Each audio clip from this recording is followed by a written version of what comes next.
ayimiridde okwaniriza omubiri gwa Morgan.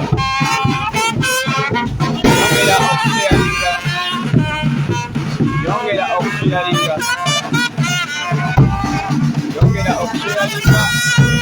wabula akadde kakukuma abaana bali mu kukaaba amaziga oyo Kayima Richard gwolengera ku piki naye nga amaziga banaye tugume abaana bali mu kukaaba amaziga wabula tukume olw'omukolo gwa muganda waffe okusembayo. Tuli mu kwolekera waka wetugenda otwala muganda waffe Osman Kamoga ewa mukadde we. Amaziga mangi agali mu kukaaba oba agali mu kuyita ku maaso g'abannakiwoko olw'omwana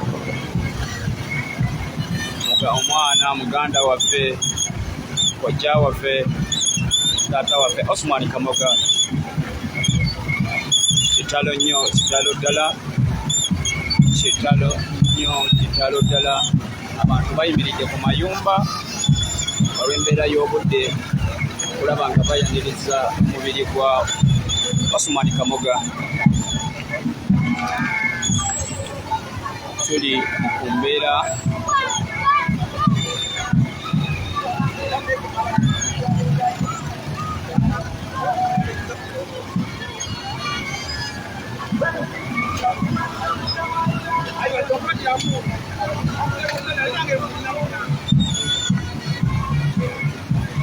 yongera okusharinga linken abaana bali mu kukaaba amaziga. Kitalo nnyo kati bannakyoko bakonfaminze nti Kamoga yafudde, bakonfaminze nti Osman yafudde. One love.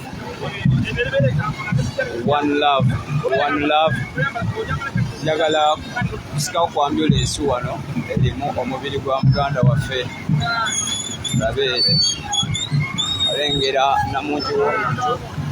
Abekyalo olabe muko avuga mwanso mulabe batomeraddewo ekyalo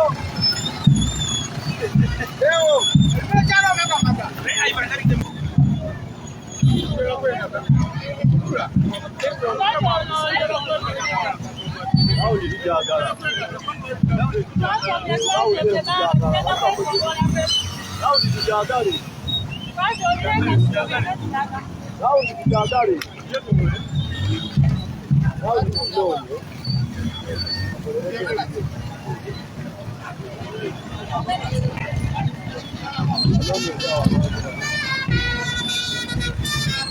tuli ku nkulungo y'ekiwoko.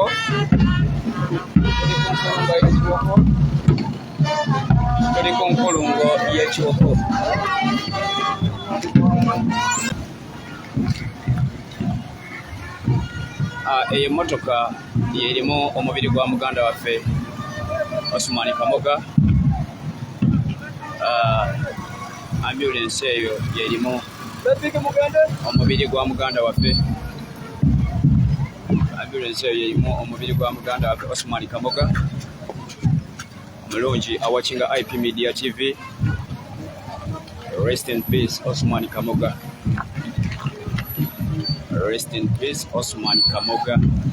Kyekigambo ekiri ku mimwa. You never be forgotten. Kigambo ekiri ku mimwa gy'abannayuganda oba gy'abannakiwoko gy'abannakaseke akadde kano. Tuli mu kwolekera ekkubo erikyama ewaabwe w'omugenzi. Tuli mu kwolekera ku kkubo erikyama ewaabwe w'omugenzi. Abantu obalengera bangi ddala. okulaba nga bayaniriza Osman Kamoga akadde kano. Babaniriza Osman Kamoga mukadde kano.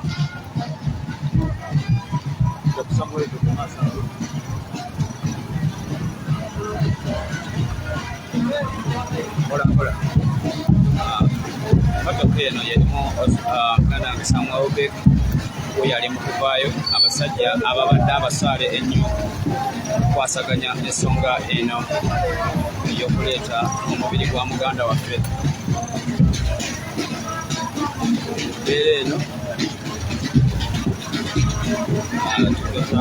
Embeera y'obudde eyo yakyankalanye dda. Embeera y'obudde ekyankalanye naye mbategeeza nti kwata. Embeera y'obudde ekyankalanye. Embeera y'obudde ekyankalanye. Muganda wange bwe bityo bwe biri muganda wange. Ngenda kuddako wano tumaze okuba nga tutuuka okulaba nga ate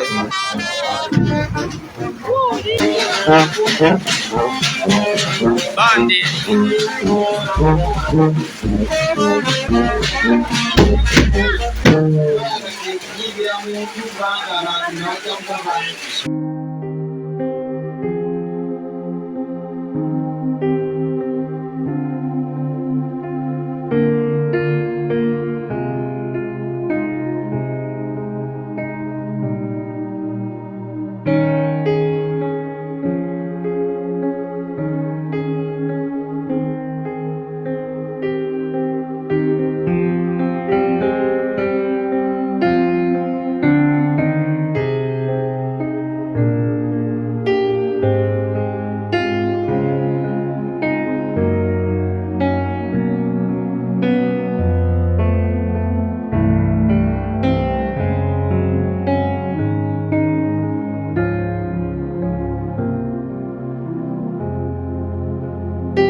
tugenda kukola online. Katusabe ensonga endala tetugenda kuba kifaananyi. Waliwo munnamawulire ali profession yagenda okubeera ng'akwata ebigenda mu maaso. Bantegezaako nti abalina essimu abanaki temukuba ekifaananyi mu keesi. Mubagana mutya naawe tweyanzege basebale bajjabo essaawa Okay, bali mu kuleeta muganda waffe wuuyo. Naye tusaba mwenna mugenda kumulaba mu kitiibwa eky'amaanyi meeya awuuyo amukulembeza n'omupiira. Yes.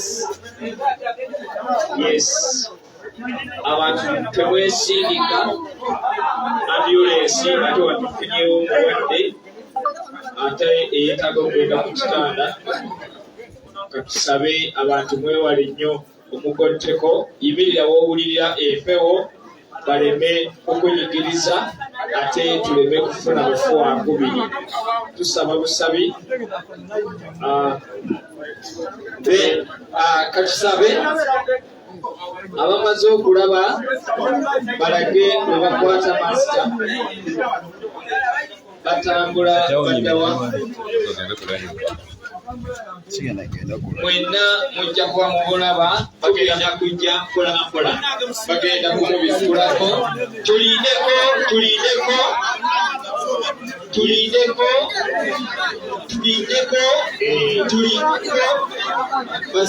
banyabo yita abasekurite basemberaawo tuwuliziganye tetwagala enkoombeera ndala kuba byonna twabirowozezaako ebiyinza ovaamu buli kimu tukome eddembe omuntu waali tumulina kuwaffe era ojja kutukola layini emu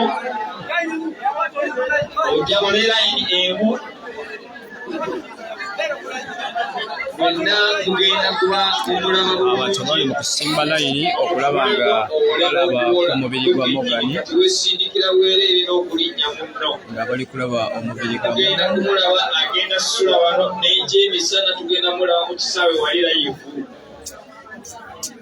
wabula tukome eddembe layini gy'olengera bali mu kugezaako okulaba nga balaga bannakyoko omubiri gwa Morgan. tugende mpolampola nga tumulaba netwagala okulisaayo ttiimu yonna eyagenze omubiri gwa mukwano gwaffe abadde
Okay, muganda waffe bali mu kuba nga bamutwala bwe bawadde amasumba gaffe galeete nomunyumba gakolokwago musawo gwe yakuwadde galeete mangu tubeere nga tugenda kukiddako so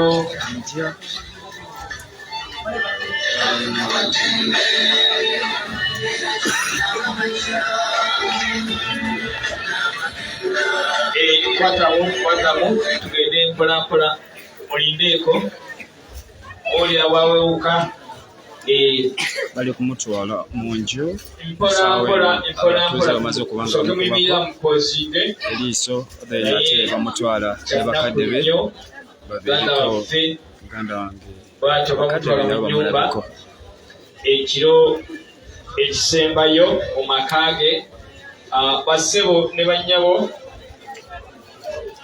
tetwagalayo muntu yenna oba buli wa mukwano eyo vaayo kubanga ebyammwe biwedde mumulabyeko wali kati ebisigadde bya mu katabo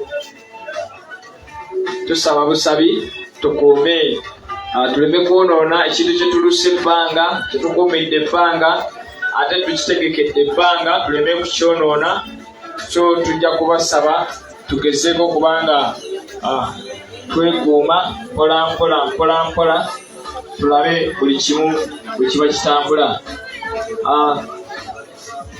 enteekateeka zonna mugenda kuba muzimanya buli kimu mwebale nnyo mwebale ddala bassebo ne bannyabo tugenda kuba nga tusula wano enkya ssaawa 2 tujja kuba ku kisaawe wali ekiwogo ate ssaawa 3 puroguramu yakulya ab'enganda abako ab'emikwano kitalo nnyo Kamoga ebbanga lyetuwangadde naye wabeerawo obumu obujja nga twenyizaawo ate ne tuddawo. Ng'obumanyi abooluganda, Kaboga yali asusse ku ky'okubeera mukwano gwange nga muganda wange. Ng'ekyeggulo ne kiba kibuze nga ngamba gyantugende waka ewaabwe waali tewagwa mmere.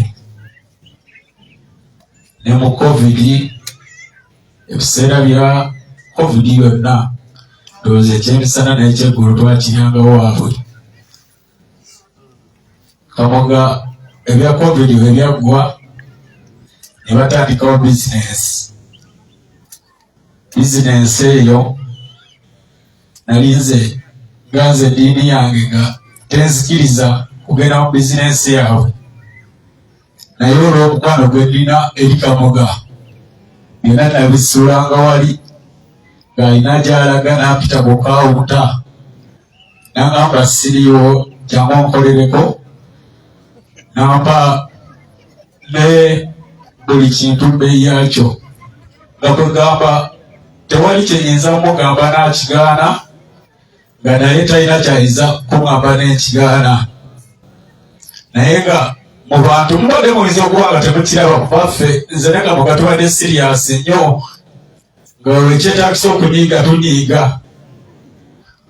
Bw'asobya nga mugambako n'olunaku lwe yali agenda ebweru yajja ku saaloni yange n'agamba jangu nsala enviiri. Nze ebiseera ebisinga sibeera ku saaloni, sitera sala nnyo nviiri, naye nga baba ayagala osala enviiri nga nkubira n'agamba jangu nsala enviiri. So olwo olunaku nali nalujja mu birowoozo, naye n'agamba namala omusala ne sente zaali teziwera. N'akwata enkuba ebbiri n'agamba kati omaanya lwasa. We yafuluma n'agamba okimanyi leero olwo olunaku lw'osembeyo okunsala enviiri, ngenda Bulaaya. Bwe yagamba nti agenda Bulaaya, lwali tulinamu busente wafaawo, ne tugenda nga omanyi abavubuka, ne tubukozesa ne tweyagala. Bwe zaawera ssaawa 9 ogw'ekiro n'agamba ffe tugenda kati ku airport. Ne mbagamba olw'obufunda lw'emmotoka ffe tuyinza obutasobola, era yatulekawo we tweyagalira. Kaboga n'agenda. Mu biseera by'okugenda yatuusa ekiseera n'agamba sigenda genda Bulaaya, wano wendi wammala, kino kyendi kimala, sigenda genda Bulaaya. Ne neegayirira Kaboga ne mugamba seeka wano Uganda tewali kiddako, watekuba ogenda onoonya ssente. Ne mugamba nange byandi mu kugobako, nange njija ssaawa yonna njija ndi mu bigobako, naye nga nali sibigobaako nga njagala muteekamu obuvumu we agende nga mumativu ng'akimanyi ssaawa yonna njija. Naye saamanya nti nali omusindika mu kufa, kuba ye yali akaluubiriddwa ng'agamba sigenda. Ne mugamba genda onoonye ssente nawe olaba embeera gye tulimu, osigala ne Uganda ogenda beera luuza. Kaboga oyo ndowooza ne baganda bwe bakimanyi nti yali agaanye okugenda ng'akalubye. Ne tuddangawo. Kaboga bisiteeku gye yatuukangako yajja n'aŋŋamba ng'agamba mu bbanga era nkuutira n'aŋŋamba toyogera ng'era nsirika, era naye tesirigira ebyama, era nabisirikiranga naye kankomaawo. Okusooka ngenda kweyongera okwebaza abantu be twali tukwatagana nabo ebweru, omuli omukulu Godiziwa, era nga yali mutuuze wano oba mwana wa wano, era nga musambi wa wano akapiira. Omukulu Rafael Boy gwe muyita Sande, era nga naye yavudde Abu Dhabi, yawulokedde omulambo kubanga gutuuka wano. Coach Aziz, ffe tumuyita Haji, nga yabadde coach wa Kaboga mu ttiimu gye yafuna nga yakagenda Abu Dhabi, emyezi 2 gyamazeeyo. Era nga ono y'omu nga bwendi wano nga neeri yalinga ndowooza abadde akwataganya ebya ssente. Waliwo n'omukulu Kafeero, mpozi abalala sijja bayisaamu kuba bembadde njogera nabo ndowooza beebo. Omukulu Kafeero era nga y'omu ku baddereeva abadde beewaayo okusuula emirimu, kuba emirimu gya Abu Dhabi gibadde gyetaaga ebintu bingi. Nti nga omanyi nti siteeti z'Abawarabu zeesudde akabanga, oli yawaayo emmotoka ye n'obudde bwe okubanga buli kyetaagisa kituukira mu budde bwe. Twetaaga ebbaluwa ya poliisi okuva e Kampala nga bateekamu abavuga, ate bagiteeyo ku embase ng'eri Ngoma. So ndowooza zezo process sizza ziyitamu o bakimanyi. Era ndowooza representative wabwe ajja kuba atunnyonnyola kye bayiseemu. Okusinga njagala kunnyonnyola kyaffe wano nga bwe twafuna amawulire g'omugenzi, ffenna twasanyalala. Era nze neegumya ng'omuntu ne ŋŋamba ate saagala nfaanane baani bannange abali mu maziga. Nadda ebbali okwawukanawo ku bbo, nenkuba amasimu genkubye nga mu byonna, era nayogera n'empozi ono ne mugamba nze kyemmanyi Kamoga ajja kudda wano, oba atya ajja kudda wano. Wabula ekigendo twawula bwe budde. Era nenkubira kodi n'emu ku ttiimu z'abantu bano babaddemu, ne tuba nga tuteekawo outline engeri gye tugenda okuzza omuntu oyo. Baatandika ebikwekweto ebyabwe okusinziira mu ndowooza eyabwe, era ffenna twabituma erinnya lye limu, nga ekigendererwa kyali kyakuzza mugenzi wano, ebyokuziika tunaabirabira eyo. So twafuna okusomozebwa kw'amaanyi nga Kamoga waafiiridde, ekintu kino kibadde tekibeerangawo. Kamoga tabadde musajja mugagga, naye ate afudde mugagga, afudde muntu w'amaanyi nnyo. Challenge yajjanga mpya, abantu bano ffenna tetugirabangako. Tuwulira biwulire nti omuntu yafiiridde eri, ne mulaba ku TV ne beekalakaasa, tusaba buyambi, tukola kino. Abamu ne bamalayo emyezi 2, 3, 6. Nga nakyo kwekyo abatuyambyeko mu mpapula zino, Kamoga lwafa owuwe baali bamuziise eggulo limu, naye nga yafa gwakubiri. So twatyamu ne tugamba naye tunaakuŋŋaanya ssente, Kamoga ayinza otuleberayo olwa procedures eziri eri. Naye tukitwale nti Kamoga mu byonna byatusomesezza bingi, era ndowooza abayo bakimanyi ne bana bakakiiko, era nabagamba nti Kamoga amenye likodi ku United Arab Emirates okuba nti ye muntu akomyewo mu budde obukyasinze okuba obutono ennyo. Era buli omu abadde yeebuuza muyina banene ki mu gavumenti oba mufolowinza procedure ky'okulaba nga Kamoga akoma wano. Yatwala wiiki emu, yafa Lwakusatu, ennyonyi yagirinya Lwakusatu. So mu byonna sijja biyitamu nnyo bye tuyiseemu, abasayidi eri bamanyi ebyabwe, naffe tumanyi ebyaffe. Wabula nti mwobwo bukiiko wabaddewo era n'abantu b'ogamba nti bwe tuba tumaze meeting, ate olina okumiitinga omulala ku ssimu, mwe ne mweyongerayo okulaba nga mwongerayo ebintu bino paka nga Kamoga akola ki ali wano. Nze wempita abantu banneebaza, naye sisuubira nti nze gwe mulina okwebaza. Gwe mulina okwebaza takyabawulira. Olw'ensonga yayiseemu yatugondeza olugendo. Siwuna gwe ntuuseeko ne mugamba mpaayo ku kasente n'atakampa lwa Kamoga. Wabula gwali eyo oyinza okufa n'oyita Saamu olw'okuba akulembedde ekikwekweto kino ne kikuŋŋaanya essente ne kikola biki, naye nga ne bw'anaayogera okumala ebbanga tagenda kujja mu bantu ssente kuba tebaasiima kikyoli. Tweyanzege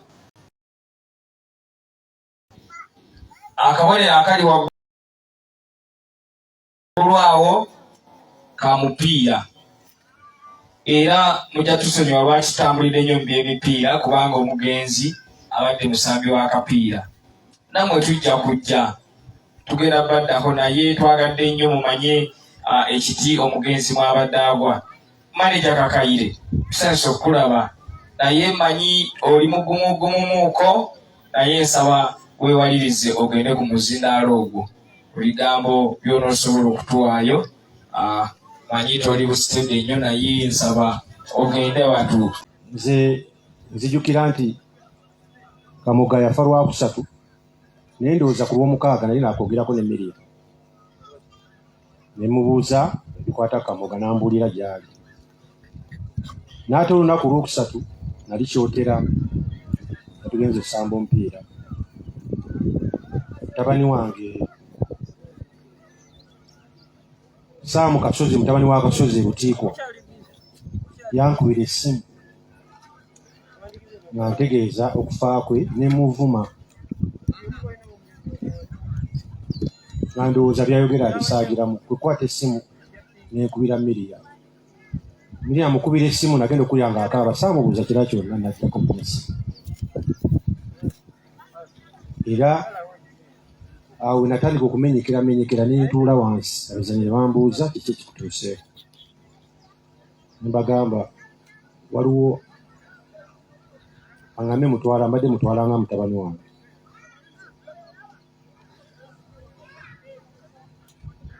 angezeeko ne bandeka bwe nali ntudde ne bayingira ekisaawe era bwe bansanga omupiira guwe naye tubadde tusaba omwoyo gwa Joel Mukama agumuze mirembe. Kino kimpadde ekyokuyiga kinene nnyo. Bunaku ngamba batabani bange bonna abali wano ti omupiira kye kintu ekitugatta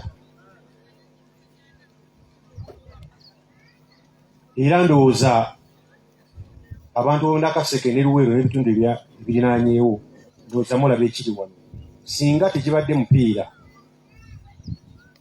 simanyi kyandibadde Kamoga namwegayiranga nnyo kusamba omupiira Mukama Katonda ajja kuwa